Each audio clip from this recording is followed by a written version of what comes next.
இன்றே டவுன்லோட் செய்து உங்கள் ஃபேவரட் ஷோக்களை என்ஜாய் பண்ணுங்க. இந்த பாரு சித்ரா, இவ்வளோ நடந்ததுக்கு அப்புறமும் எப்படி தைரியமா உன்னால இது பண்ண முடியுது? கிருபானந்த் தான் படிக்க வேணாம்னு சொல்லியிருக்காருல்ல, அப்புறம் எதுக்கு இப்படி பண்ற? இது மட்டும் அண்ணன் காதுக்கு போச்சுன்னு வையன், என்ன ஆகும் தெரியுமா? இல்லண்ணே, எனக்கு படிக்கணும்னு ஆசை. ப்ளீஸ்ண்ணே.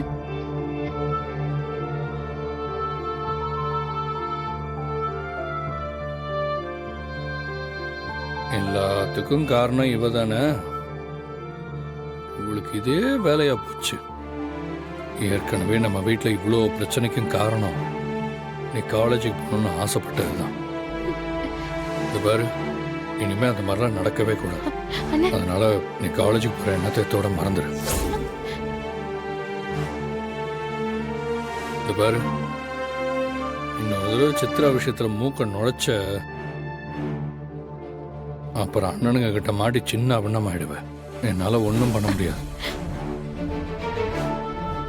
இந்த பாரு சித்ரா, இந்த படிக்கிற ஆசையெல்லாம் மூட்டை கட்டி வச்சுட்டு அண்ணன் சொல்ற மாதிரி கேட்டு நடந்துக்க.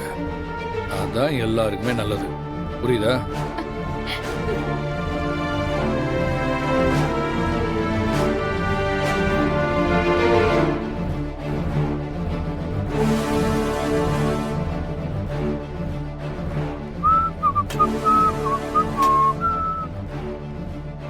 உனக்கு என்ன பிரச்சனை? எனக்கு எந்த பிரச்சனையும் இல்லையே. சித்ரா படிக்கிறதுல உனக்கு என்ன பிரச்சனை? எனக்கு எந்த பிரச்சனையும் இல்லை. கிருபானம் படின்னு சொன்னேன். நான் என்ன வேணாம் நான் சொல்ல போறேன்? ஒரு பொண்ணு படிக்கிறது எவ்வளவு முக்கியம் தெரியுமா? நீ பாரு, எனக்கு அதெல்லாம் தேவையில்லை. என்னை பொறுத்த வரைக்கும் கிருபானனுக்கு சித்ராவை மேல படிக்க வைக்க விருப்பம் கிடையாது. அதனால எனக்கும் விருப்பம் இல்லை. சரி, அப்ப யாரு சொன்னா நீ சித்ராவை படிக்க வைக்க சம்மதிப்ப? கிருபானன் சொல்லணும். அவரை தவிர வேற யார் சொன்னாலும் அதுக்கு சம்மதிக்க மாட்டேன். உங்க அம்மா சொன்னா?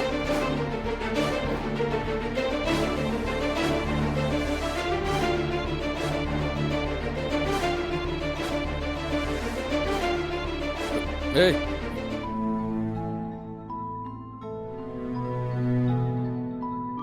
ஏய், என்ன சொல்ற நீ? தெளிவா சொல்லு, எனக்கு புரியல.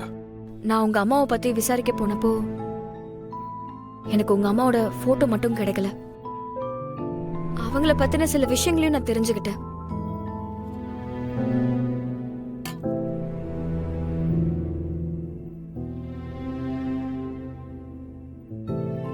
என்ன சொல்லு? எனக்கு உங்க அம்மாவோட போட்டோவை தந்தது யார் தெரியுமா? உங்க அம்மா கூட படிச்ச ஃப்ரெண்டு. உங்க அம்மாவுக்கு படிக்கிறப்போ பெரிய டாக்டர் ஆகணும்னு கனவு இருந்துச்சாம். ஆனா வீட்ல வசதி இல்லாததுனால அவங்களால படிக்க முடியல. அவங்க படிக்கிறப்போ கிளாஸ்ல அவங்க தான் ஃபர்ஸ்ட். ஊருக்குள்ள ஸ்கூலுக்கெல்லாம் போகாம இருக்கிற பொண்ணுங்க அவங்க வீட்டுக்கே போய் அவங்க அப்பா அம்மா கிட்ட பேசி அந்த குழந்தைங்கள ஸ்கூலுக்கு அனுப்பி வைப்பாங்களாம். அதுக்காக உங்க அம்மா எவ்வளவு கஷ்டப்பட்டிருக்காங்க தெரியுமா? நீ உண்மையதான் சொல்றியா? நான் எதுக்கு போய் சொல்லணும்?